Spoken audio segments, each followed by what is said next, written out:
আপনারা দেখবেন কোন মহিলা তার স্বামীর কষ্টের কথা যদি কোনো মানুষের কাছে বলে, বিশেষ করে কোন পুরুষের কাছে যদি বলে, তো অনেক পুরুষ আছে, এগুলো মানুষরূপী ইবলিস, এগুলোর পরিচয় আমি বলি, এগুলোর বৈশিষ্ট্যটা আমি বলি। এগুলো আছে মহিলাকে বলবে, হয়তো পর্দা করে না, বেপর্দা, মহিলাকে বলবে, ভাবি আপনার মতো সুন্দরী মহিলা এই লোকটার সাথে আসলে মানায় না, আপনার বাপ মা যে কি বুঝে তার সাথে বিয়ে দিল, আহারে আপনার জীবনটা শেষ হয়ে গেল। এটা হলো সাক্ষাৎ ইবলিস। যদি ইবলিস দেখতে চান ওই লোকের দিকে তাকাবেন। ইবলিসের সুরত হয় সে ধরছে, আর নাহলে ইবলিস তার উপরে ভর করছে, দুটার একটা। কারণ বিয়ের পর একজন নারীকে একথা বলা মানে হলো তার সংসারে আগুন ধরায় দেওয়া। ঠিক একইভাবে পুরুষকেও এসে দেখেন অন্য কোনো মহিলা কিংবা তার কোনো পুরুষ বন্ধু দেখবেন এরকম উস্কানিমূলক কথা বলবে যে ভাই আপনার মতো রাজপুত্র ছেলে, আপনার জীবনে কত ভালো ভালো ছেলে পাওয়া যাইতো, ইস আপনার জীবনটা বহুত কষ্টে যাচ্ছে ভাই, খারাপ লাগে ভাই আপনার জন্য। এরকম এরকম ভালো মানুষ সাইজা অনেক লোক আছে কি আসে না?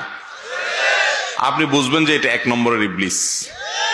এটা আমাকে ফুসলাচ্ছে, উস্কাচ্ছে আমার স্ত্রীর বিরুদ্ধে আমাকে। আবার কিছু আছে দেখবেন ডাহা মিথ্যা কথা বলে। কি মিথ্যা কথা জানেন? আইসা বইয়ের তারিফ করবে, এমন তারিফের তারিফ, এগুলো আরেক অমানুষ। আপনার বইয়ের তারিফ আরেক পুরুষের কাছে বলে বেড়াবেন, হাদিসে পরিষ্কার নিষেধ আছে, নবী করিম সাল্লাল্লাহু আলাইহি ওয়াসাল্লাম নিষেধ করেছেন। হ্যাঁ, একটা সহনীয় পর্যায়ে হতে পারে, বিশেষ করে তার প্রাইভেসি, ব্যক্তিগত বিষয়গুলোর কথা বলছে, সেগুলোর পরে হাদিসে নিষেধাজ্ঞা আছে। অনেকে আছে যে এই ক্ষেত্রে মিথ্যা কথা বলে, ডাহা মিথ্যা কথা।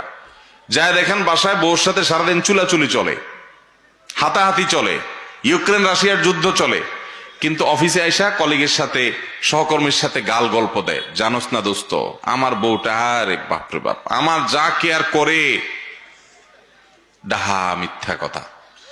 এবার যে বেচারার কাছে বলে, ওই বেচারা একটু সোজা সরল বোকা শোকা, তখন চিন্তা করে হায় হায় রে আমার কপালে তো এরকম হইল না, আমার বউটা তো এরকম করে না। আবার ওই মহিলার কাছে দেখবেন কিছু মহিলা আছে, ইবলিস মার্কা মহিলা, আইসা মহিলাকে ফুসলাবে, বলবে কি জানেন, আরে আমার স্বামীটা কোনোদিন খালি হাতে আসে না, আমি নিষেধ করে তবু আমার খাওয়াইতে খাওয়াইতে শেষ, আমার বাপের বাড়িতে যাইতে 3 হাত ভরে নিয়ে যায়, হাত আছে 2টা, 3 হাত ভরে নিয়ে যায়। কোনোভাবে তারা আমি বলেও নিষেধ করলেও সে থামে না, শুনে না, এইরকম আদর করে আমারে।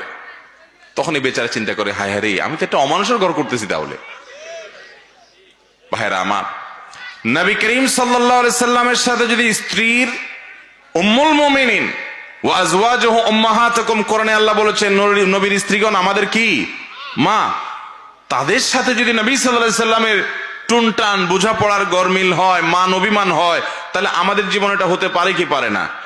তার জীবনে যদি হয় একবার, আমাদের জীবনে 100বার হবে, এটাই স্বাভাবিক। যদি কেউ বলে না আমার কিছুই হয় না, কোনো সমস্যা হয় না, একেবারে আমরা দুধের দোয়া, তাহলে বুঝতে হবে ডাল মে কুছ কালা হ্যায়। এগুলো বেশিরভাগ মিথ্যাবাদী, এরা মিথ্যাবাদী, গাল গল্পবাজ। বাইরে এসে ভালো সাজে, ভেতরে যায় দেখেন সারাদিন চুলাচুলি করে দোনোটা। বাইরে এসে ভদ্র সাজে।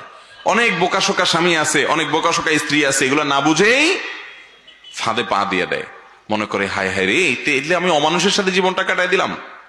একটু উস্কে দিল, ভাবি আপনার মতো এত সুন্দর একটা মানুষ, ওই যে শরীয়ত কেন পর্দা করতে বলছে, কারণ এই অমানুষ বেপর্দা আপনার এই খারাপ পুরুষটা তার নজর পড়ছে দেখেই তো সে পামপট্টি মহিলাকে দিচ্ছে।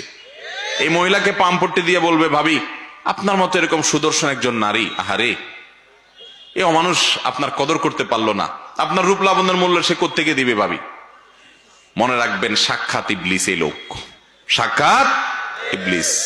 এই ইবলিস দেখে আপনি সাথে সাথে বুঝবেন যে এই বদের হাড্ডি আমার পাম ফুটে দিচ্ছে, এর উদ্দেশ্য খারাপ, মতলব খারাপ। আর মতলব খারাপ হোক আর ভালো হোক, যাই হোক, সে আমার ভালো চায় না। ভালো চাইলে আমার স্বামীর সাথে আমার সম্পর্ক কিভাবে তৈরি হবে সে পয়েন্ট বলতো না, বলে সে সম্পর্ক দূর করার পয়েন্ট বলছে। মানুষ সুখে থাকার জন্য কৃতজ্ঞ থাকতে হবে, অকৃতজ্ঞ থাকলে পৃথিবীতে সবকিছু পাইও সে সুখী থাকতে পারে। সব পাইছেন, এরপরেও আপনার মনে হবে যে ওইটা তো পাই নাই, অভাব থাকতে পারে কি পারে না? বহু কিছু পাইছেন। আপনার স্ত্রী, তার ভিতরে অনেক গুণ আছে, কোন গুণ নাই, আপনার চরিত্রটা তার মাধ্যমে হেফাজত হয়। একজন মুসলমানের কাছে এর চাইতে বড় আর কি চাওয়া হতে পারে? আর কি চাওয়া হতে পারে? তার রান্নাটা ভালো না, তার এটা ভালো না, তার ওইটা ভালো না। ডিমান্ডের আপনার শেষ নাই। বিয়ের যে মূল উদ্দেশ্য সেটা তো আপনার হচ্ছে যে আপনার চরিত্রের হেফাজত হচ্ছে তার মাধ্যমে। তার এই ঋণ আপনি কিভাবে শোধ করবেন? তার এই নেয়ামতটার মূল্যায়ন তো আপনার করা উচিত। ঠিক একইভাবে একজন নারী, তিনি একইভাবে দেখবেন যে আমার স্বামী, তিনি আর কিছু না হোক আমার উপর ছায়া হয়ে আসে। ডক্টর খন্দকার আব্দুল্লাহ জাহাঙ্গীর বলছেন যে ফুসলা ফাসলা যারা সম্পর্কগুলো ভেঙে দেয়, এই ভদ্র মহিলা বাচ্চা কাচ্চাগুলো নিয়ে অথবা একা একা যে সাফার করে বাপের বাড়িতে যায় উঠে, সে তখন বুঝতে পারে যে হায় রে, স্বামীর বাড়িতে কষ্ট দুঃখ যাই সহ্য করতাম না করতাম, বাপের বাড়িতে আসার পরে মনে হয় যে বোঝা। বিয়ে হওয়ার পরে বাপের বাড়িতে উঠে চলে আসলাম, ভাইদের কাছে, ভাবির কাছে, আশপাশের লোকদের কাছে তার যে অবস্থা থাকে, তখন তিনি আফসোস করতে থাকেন, আহারে ওইটাই তো ভালো ছিল। উস্কানিদাতাদের কাউকে তখন খুঁজে পাওয়া যায় না।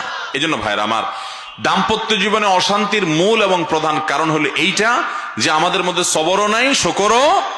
নবী করিম সাল্লাল্লাহু আলাইহি সাল্লাম বলেছেন, তুমি তোমার সঙ্গীর কোনো কিছু দেখে অসন্তুষ্ট, তোমার ভালো লাগে নাই, সাথে সাথে তুমি চিন্তা করো যে তার বহু গুণ আছে যেটা দেখে তুমি সন্তুষ্ট হতে পারো, যেগুলো অন্য অনেকের মধ্যে নাই কিন্তু তার মধ্যে আছে।